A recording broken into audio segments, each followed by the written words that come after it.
Welcome to Leaders of the West, a podcast for innovators and changemakers. I'm your host, Jessie Jarvis, the founder of the West, and I'm sitting down with agriculturalists, entrepreneurs, executives, and everyone in between with the goal of digging into the strategies, mindsets, and lessons that have been crucial to the success of ag and Western. Whether you're carrying on the next generation of your family's operation, starting something from scratch, or determined to climb up the leadership ladder, we're going to inspire you to continue to dream big, growing not just you, but the future of agriculture and Western as a whole. Let's go.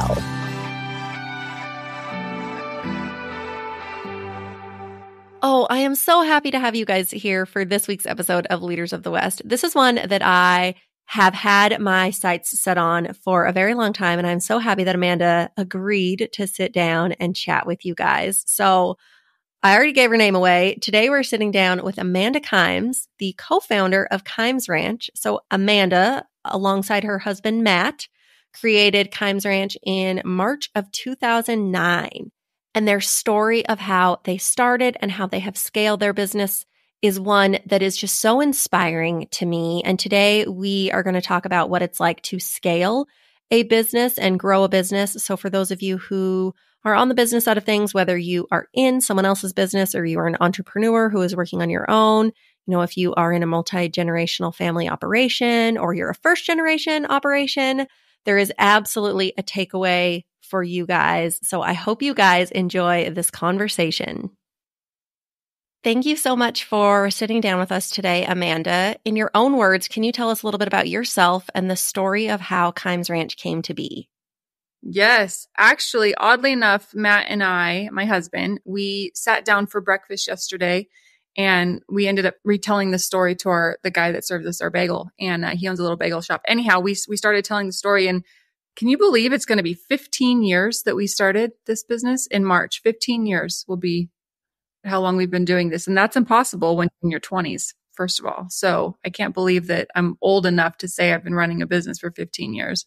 And that also means that we're about to celebrate our 15-year anniversary. So those are like two huge accomplishments that I didn't even realize were happening. So we have that going on. But yes, Matt and I started Kimes Ranch 15 years ago, and it was actually Longhorn Gene Company. And we started, the really condensed version is we were having a bad day. I didn't enjoy the job I was in. Matt didn't enjoy the job he was in. We called each other, and this was literally like a Tuesday, and said, I don't like what we're doing. If we don't start, let me back up even one more step.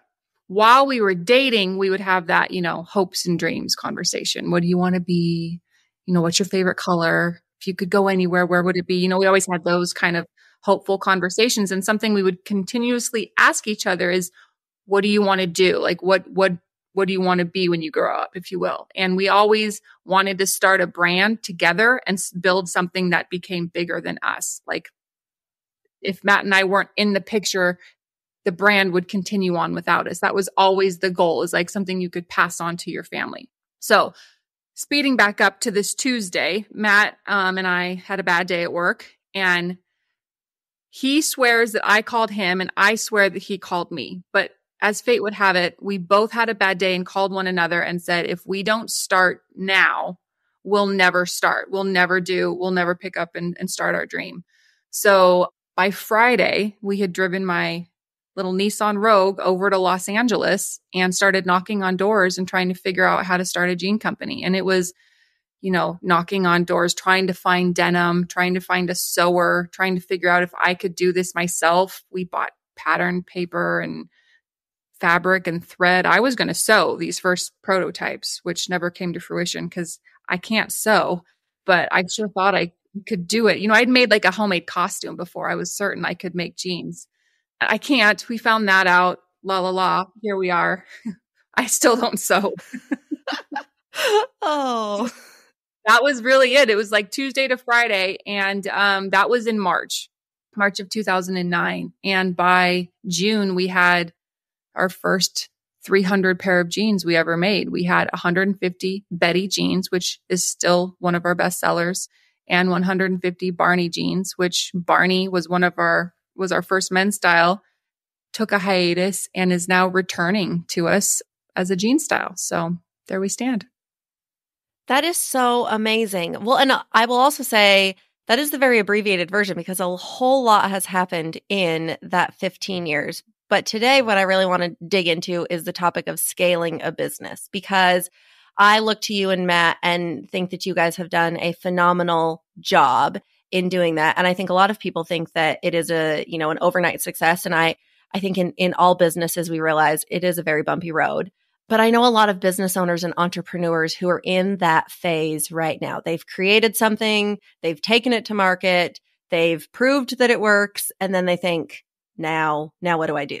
Because there's so many different opportunities and avenues you can go down. So in a past interview, you said that in 2014 was when things really started moving forward for you guys. And the brand was created in 2008. So that means you guys worked your tails off for 5 years before you felt like you saw big progress. What were those first 5 years like? Those first 5 years were amazing. They were incredible because it was just Matt and I and no rules. We had a how-to book for dummies, as we all have. We've all read that book, but we didn't know what we were doing, and there was no rules to follow. So we didn't know any repercussions of the decisions we made.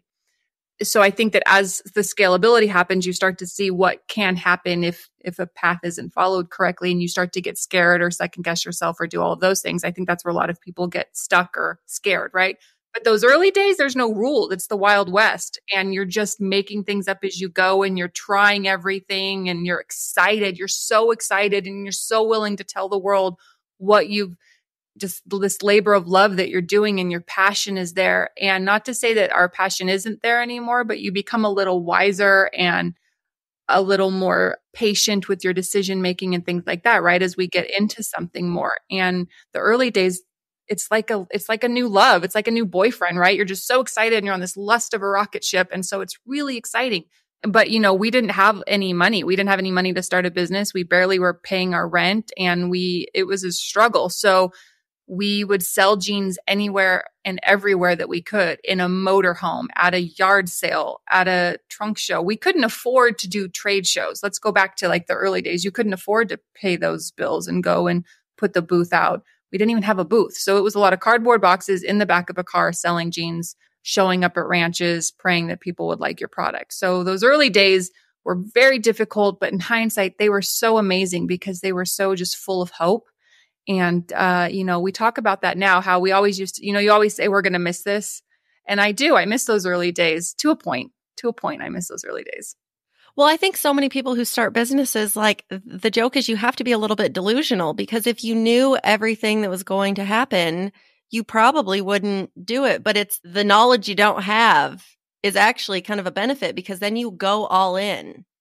Absolutely. It's that blind naivety, like that unknowing feeling you're going to succeed beyond, reasonable doubt. And you can't explain it to anybody. But when you sit down and say, I started a jean company, to your friends, and they all know your financial situation, you get a lot of looks through the room. And it's really difficult for people that love you to support you when they think you've lost your mind. So that's really difficult. And it takes a strong constitution to continue past that, which is, I think, really important. And I think all entrepreneurs have that, right? All entrepreneurs are a little bit crazy, right? We all have that. There's a little bit something not quite right, because we believe beyond a shadow of a doubt that we're going to succeed at whatever we do. It's that confidence, ego, cockiness, whatever you want to call it, but that's what drives us forward. So entrepreneurs have to be a little bit not normal, and we're good with that, I think. Well, and what you said too about not necessarily having the support of your friends, and in a way, that's also when you need the support the most, because you don't know what the heck you're doing, and then your friends think that you've lost your marbles. That's a tough spot to be in. It's really difficult. We were, our business is a little unique in that we just hired all of our friends from the get-go. So we work closely with our closest friends, which has always been a unique challenge with the business. But early on, when we, started hiring people about 5 years after that 2014 point, they were really the people that had seen us struggle and really seen the blood, sweat, and tears that we had put into it. And at that point, they knew that if we were going to work that hard at something, that we were going to stick to it. And they believed in us and believed in what we were doing. So they wanted to be a part of it at that point. So that's really who we hired, was everyone tells you never hire your friends. And we completely ignored that rule and went and did it anyway. Well, I'm excited that you mentioned that. I want to talk about that in a little bit because I am always just so impressed with your team and the relationships that you guys have, both personally and professionally. And it strikes me as you guys just have an incredible culture. But so let's go back to 2014. What was it that really changed for you guys? And how did you start to feel like things really were moving forward at that point? In 2014, there had been a lot that had happened with Matt and I, and we had tried to get into bed with some partners and business dealings, and they didn't work out. And that's a whole nother podcast, but those didn't work out. And at the end of 2014 was when we were able to do what we needed to do. I kind of I'll get into with that. However, we had been toiling for so long, and I don't really know what happened. Everyone asked that, what made it go? It just kind of started to. It just kind of like things broke free, and every iron we had in the fire really just kind of started to take off. We rebranded at that time from Longhorn Jean Company or LJC Apparel or even Longhorn for a hot minute to Kimes Ranch. That decision came.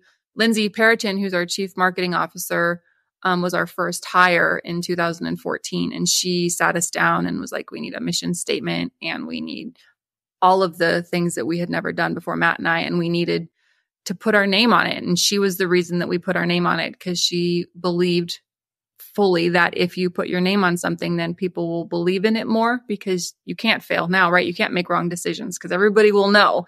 So it really means something at that point if your name's on it. And that was a scary move too. We had to really think about that, but it was the right call ultimately.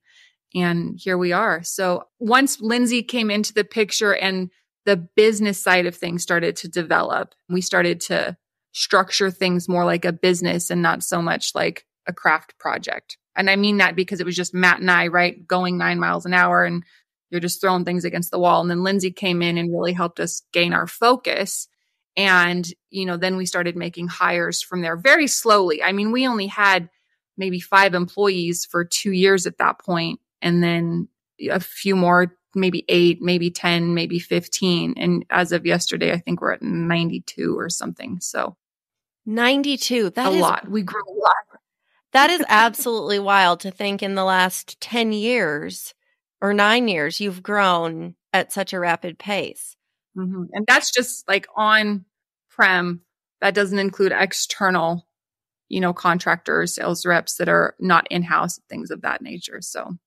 So let's go from 2014 to now. What are some monumental things that have happened that have helped you scale, or those little things that you think at the time you didn't see it as a big deal, but now looking back, because we all know hindsight is super clear, that you think really moved the needle forward? I think that when we started to grow, and I just said this, and I'll say it again in case anybody's unsure of a path they should go on. Put every iron in your fire and don't be afraid to overload your plate, which is funny because I'm about to tell you that you shouldn't overload your plate. But in the early days, you must, right? You must overload your plate and you must put everything in the fire that you think is tinder to get it to go. Because at some point, something's going to go. Now, for us, they all kind of took off at once. But that's really what's kind of moved that needle, as you said. We had some things happen that we weren't expecting. Obviously, us being on the hit show Yellowstone, thank you, Taylor Sheridan. That was a huge success. That happened simultaneously as did many other things. And they were all just little things. There wasn't one moment where we went, aha, that was it. It was just all of those little Tinder moments that just came together. Tinder like flame kindling, not like a Tinder like I swiped left, just to be clear there.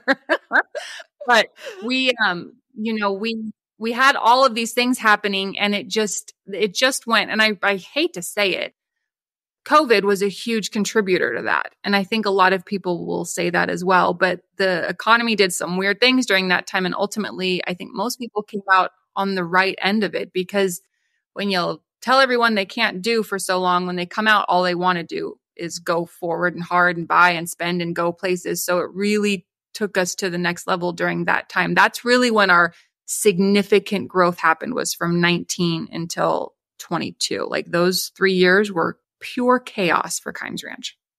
Well, and a lot of people in Western sports and apparel on the Western side of things, I think kind of feel the same way because so many people, obviously you couldn't go and socialize unless it was an outdoor event, and Western sports in general blew up. Yellowstone was a huge moment. But I think that, your irons in the fire, it's very similar to a charge of dynamite, right? Or a stick of dynamite. If you want to move a mountain or blow up a mountain, one stick at one time is not going to do much. But when you have 10 of them that can kind of go off simultaneously, that's when the most progress is made. So that's a very important thing to note when it comes to having all of those irons in the fire. They're also going to help the others stay hot as well. Absolutely. That's a good analogy. That's a great analogy. There's a first time for everything. So let's jump over to hiring, because you mentioned that earlier. How was hiring part of your process for scaling? And what hires did you determine to be the most important to make? Because I know a lot of people who are in those early years when they're trying to make those first few hires, they need everybody on their team, but they can only afford one person or one or two people. So how did you guys figure out what was the most important role or roles to hire for? There was absolutely, and I know no one, this is not going to help anybody. There was no rhyme or reason. When we grew that fast, it was literally grab the neighbor kid, grab your grandma, and grab anybody. We just needed boots on the ground. We had a huge hiring spree.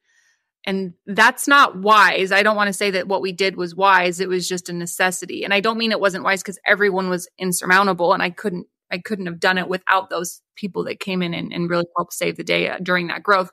But having a plan, an organized plan of who you're going to hire and the hierarchy within that is absolutely something that people should consider. If you have the ability while you're scaling to slow down, to make a plan, I would absolutely recommend that. We weren't able to do that. And so we had to just hire. And then what we did was we did slow down. What I mean by that is this year, as the example, we grew. I mean, we had levels of like 200% growth in 1 year, 175% growth in 1 year, 220% growth. It was just compounding on top of itself. So there was no time to slow down or really think about what was happening.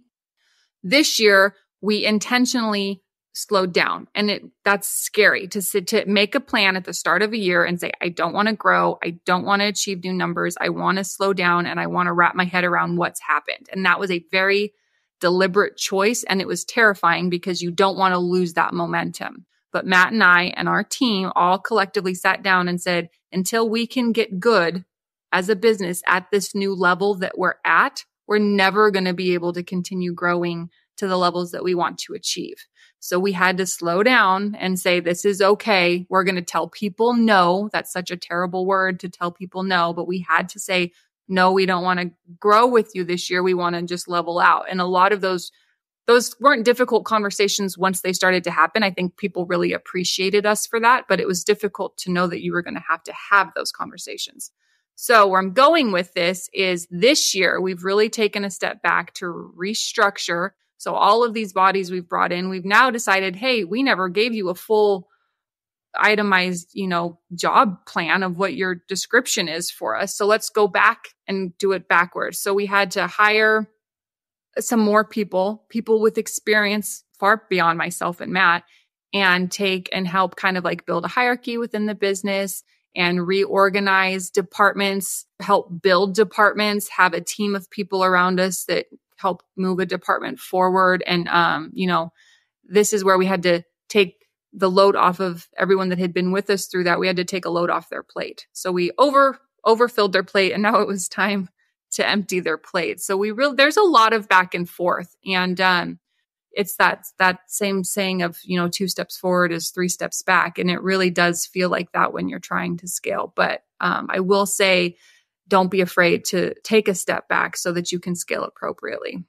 Well, I think that that's such a key piece too, is all growth isn't necessarily good growth long term. And so you really do have to be okay with saying, okay, we need to pump the brakes a little bit and just make sure that we can maintain this forever. Because what's the point of scaling if it's not going to last? Absolutely. And that was where, Matt and I had to go back to what was our original goal when we launched the brand back in 2009. And our goal was always to be a lifestyle brand and a legacy brand. And we wanted to compete with the likes of, Levi Strauss, who's been around since the 1800s. We wanted to be a brand that was going to be here for years and years to come. We never wanted to be a flash in the pan. We never wanted to be a trend. We wanted to be a really long life cycle brand. And so for us to do that, we had to be comfortable with maybe slowing down the growth and plateauing for a while and then growing again. And plateau is not a bad word. It's not a scary word. It's just, that's where you are. That's what we have to do. And then we're going to be able to scale and grow again. And when I say that I'm going to use the word again, plateauing, we're absolutely not. I mean, we're still scaling and we're still having to tell people no, and we're still having these opportunities come to us, and we're just kind of moving them down a few months. What we really had to do this year too is, some people are going to wonder about this when you grow and you want to scale, is your infrastructure. We've had to take this entire year and completely redo every element of our infrastructure, from our warehousing, our inventory systems, our accounting, our customer service, the way that we market, the way that we organize those things, the way that we organize our endorsees and our athletes and the product in which we send them. Every element of what we do, we outgrew. It is band-aided together. And so we've had to keep the ship sailing with band-aids simultaneously while building new infrastructure and making sure that we're doing it right while saying no to opportunities, while trying to run a business. So it's been that's had its own set of challenges, and it's been a different kind of stress this year is what we're facing. But again, I'm going to go back to, it was so important for us to slow down so that we could really kind of assess the damage that takes place when you grow or when you scale. So this brings us to a really good point. And as far as giving advice to others, how do you know if growth isn't necessarily good? And I'm not saying that your growth hasn't been good, because obviously it's been great. But what are opportunities that are maybe like great then, but not sustainable long term? Or how does somebody know what's the right decision to make there? Do you go with your gut, or what? How do you make those decisions? I think that absolutely you have to go with your gut first, and have a strong constitution for what you believe to be right versus wrong. If something's too good to be true, it usually is. And if the deal can't wait, then it usually isn't meant to be either. Like, most people have the ability to be patient with you while you think something through. But if you're getting the pressure put on you to make a decision now, then that's not meant to be. I'm going to say it again, and I say it in every podcast. If the person you're working with is an asshole, don't do business with them. Flat out, don't work with people that you don't like. That is something that I strongly believe in that. If you are not happy with the relationship, it is not meant to be, and it will not survive long term. So make sure that the relationship is equitable for both parties. Go with your gut feeling. And if it's too good to be true, it is 99% of the time. When we scaled and grew and had opportunities come to us from other very, very reputable vendors, and they said, we would like to place you in our store. And these are large stores, meaning multiple locations. They want to come in and they want to test you. They want to try you in a small amount and make sure it's successful. And you do that and you scale with them. If they're a bad retailer or location or partner, whatever you want to call them, they don't want to give you that opportunity. I'm not calling anybody out. That hasn't happened to us. I've only heard stories within the industry, but I'm saying the people you want to do business with are going to scale with you. They're going to understand that you need that time to grow with them. And that's with anything. That doesn't just revolve around apparel. That's any type of scale. I mean, I'm sure you have analogies with that with cattle as well. I mean, you should scale kind of slowly and moderately with whatever partners you're going into with. We had a couple instances this year where we were able to move into some new retailers that had an amazing opportunity for growth. And we said, nope, we're going to do 10 stores, or we're going to do 20. And that's it. We're going to stay there until we're comfortable with the relationship and moving forward. And you know what? They all said, great, tell us when you're ready. And so they were really great people to work with. So that's where it goes back to your gut, people and the relationships. And then, don't make hasty decisions. Ooh, that was really, really good advice. I think even I needed that. So I love that. Okay, so let's go back to the team side of things, because we talked about this earlier. You guys have such an incredibly strong relationship with one another. And business advice is you don't hire your friends, but you guys have, and you have such a strong company because of that. So how do you lead your employees and create a strong connection while also maintaining that business relationship? What advice do you have there? I think that communication is key, and honesty, and not being afraid to hurt each other's feelings. I think that we're unique in that our relationships are generational. And I mean that we're like our grandparents, our parents grew up together, our children are growing up together. So there's a little bit of almost a sibling relationship where there's days where there's arguing in the office amongst one another. And then as you walk out the door, you're like, I'll see you at soccer practice. So, I mean, there's just a lot of times where it's kind of comical, the relationships that we have. But I think that honesty is key. I think that working with friends is difficult always because you don't want to ruin the friendship. So I think that making sure that when you communicate with the people that you love around you, first and foremost, and that can usually, make it work.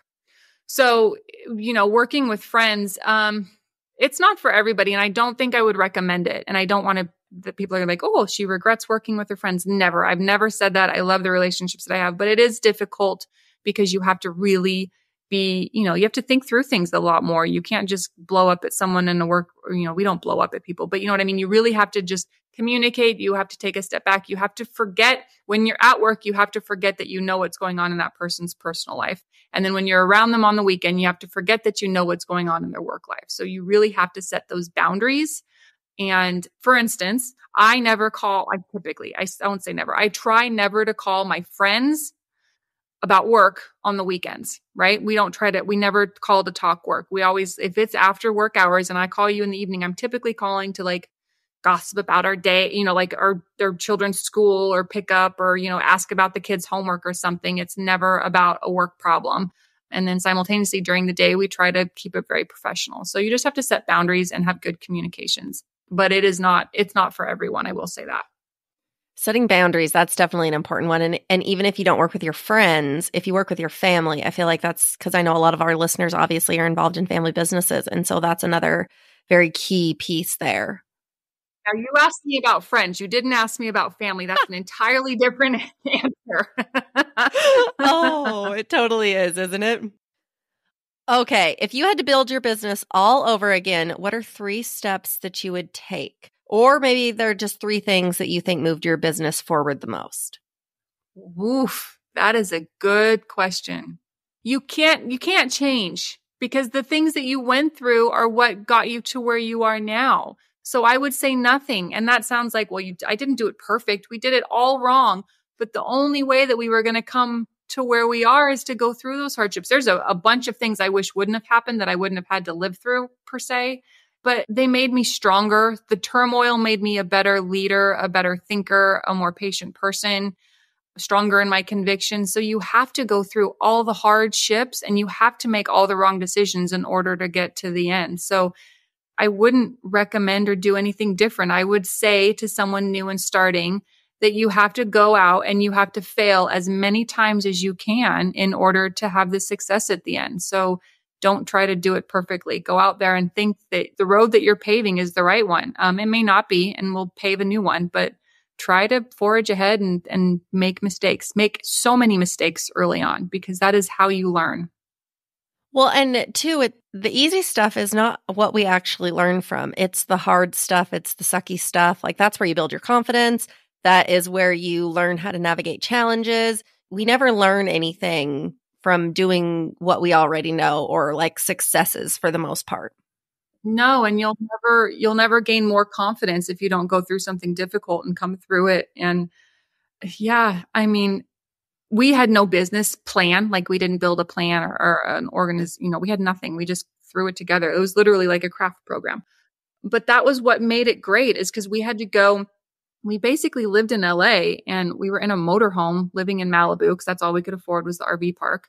And we would drive into town every day and walk through downtown LA and sit with the sewers and the cutters and the wash houses and really learn it all that way. If we would have gone to design school, which I'm not saying you shouldn't do, but if we would have done that, then I would have learned things an entirely different way, but I wouldn't have built the brand I've built because of it. So you just have to do it. You just have to go against everything that you believe and sometimes make a decision and go with it. So if I were to give anyone advice on 3 things you must do to start a business, it would be absolutely strong in your convictions and go into it blindly and excited, and do not be afraid of what other people think of your plan. Just do it. Just do it. Okay. Aside from building a successful business, you are a parent of active children who are involved in all the things. You compete in the arena. How do you manage to stay present in all that you do? I don't. Next question. There is no such thing as balance. There is no such thing as that. Everybody needs to let go of that model. Sometimes you're a really great mom and you're not really great at work. And sometimes you're really great at work and you're not so good at being a mom, and you're feeding them Cheerios for dinner and, just falling asleep on the sofa with a movie, because that's about as much as you can give at the end of the day. But, you're there and you're showing up. So that's the best that we can do, but that's okay. And I think that everybody needs to realize that in order to do it all, you can do it all, just not all at once. That is really, really good advice. I always liken it to having like paper plates and china plates, and you can drop the paper, but if you drop the china, it's going to break, and different things change as time goes on. But it's a tough one. Balance. I mean, we think that it's this like seamless, effortless thing, and it is not, and it doesn't exist. No, absolutely not. Okay, let's get into the rapid fire round. What's the best piece of business or personal advice that you've ever been given? Trust your gut instinct on everything. With life, with business, just trust your gut. That little voice inside your head is usually right. If you could give people any words of wisdom and you knew they would take them to heart, what would it be? Just to believe in yourself, just to believe that the path you're on is right. And sometimes you have to be patient, and not everything happens overnight. Oh, Amanda, you have no idea how many people needed that right now. I think even I needed that. Believing in yourself is a big one. Yeah, we all just have to believe that we're on the path, right? And we just have to believe that our time is happening. And there's, nobody knows the deadline. You've given yourself a deadline, but nobody else knows that. So get rid of the deadline. If you could go to dinner with anybody, dead or alive, who would you pick? Myself, 15 years ago. Oh, that is a good answer. Would you tell her to keep going and you're gonna make it? I wouldn't tell her much, but I would just tell her that it's going to be okay. Okay, this is not a question, but I'm going to ask it. Has there ever been what was one of those pinch me moments, holy cow, we're really doing this? The NFR every year does this to Matt and I. We have this whole moment of reflection because the NFR is magical, right? For those that haven't been there, you must go. It really is a magical experience. It's just whenever we're there and you're invited to places and you meet all the people and you get to see and do and shake the hands and you see your booth and you see the people around you and we get to go to our suite at night. It really is just this moment of reflection where we think back to the days where we would sit in the nosebleeds at the Thomas and Mack, and we would say, someday we're going to sit down there, or someday we're going to be here with so-and-so. And we always get to NFR and Matt and I will look at each other and say, this is someday. We're living someday. I think that's going to make me emotional. That has to be the absolute coolest feeling ever. And I will also say, not that we're at the end of this by any means, but I don't know of 2 people who are more deserving than you and Matt. You guys really are the best of the best. Okay, what's a quote that you lead your life by? What is it? Shoot for the moon. That way, if you miss, you land amongst the stars. Ooh, yes, that's a good one. Okay, and then the last question, let's talk about favorite things. Do you have a favorite book, podcast, program, life hack, product, something that has changed your life in some way that you think more people need to know about? No, but I need one. No, and I don't. I think that I can't think of something. Usually my life hacks are things that make your day-to-day better. Give it. What's your life hack? Okay, egg cooker. We eat a lot of hard-boiled eggs in my house. An egg cooker. That was the big one. You put your eggs in it, a little bit of water, it steams them, boom, eggs done, 10 minutes, no boiling water, no cracked eggs. Oh, okay. Well, I think I'm going to need one of those because I love hard-boiled eggs, but they're terrible to mess with. That's funny that you asked that. Everybody always asks what I'm reading or what podcast am I listening to. And Lindsay Perriton, our chief marketing officer, she reads everything. She listens to everything. She's just incredible in her self path for knowledge. And I am usually at home when I'm overwhelmed. I watch reruns of Friends and really terrible television. So our ways to decompress are so different. So what am I reading? I'm rewatching Friends for the 10th time. So, I am that same way. I feel like sometimes I just want to go home and watch like Real Housewives or something that is absolutely like mind numbing and it doesn't make me think. And if anything, I think, man, my life's actually really good because these people are nut jobs. Terrible, trashy television really does just make me kind of put things in perspective. So sometimes I just need a little of that to make me think, hey, everything's okay. Oh, well, we have that in common. Well, okay, that's all I have for questions. If people, obviously, everybody has heard of Kimes Ranch. If you haven't, you might be living under a rock, but where can they find you guys online? Absolutely. Go to kimesranch.com and you can locate any retail locations that we have or pop-up opportunities that may be coming your way. Obviously, our social medias are a wealth of knowledge. If you want to follow our journey at any events coming up, social media has what's going on. NFR is an example. We have a lot of events we put on. So check us out on all those avenues and you will find all the information and where we will be. Awesome. Well, Amanda, thank you so much for sitting down. As I mentioned earlier, you and Matt are two of the best, and I really look up to you guys and am just so consistently inspired by both of you and all that you do and the team that you have built and the products that you've built.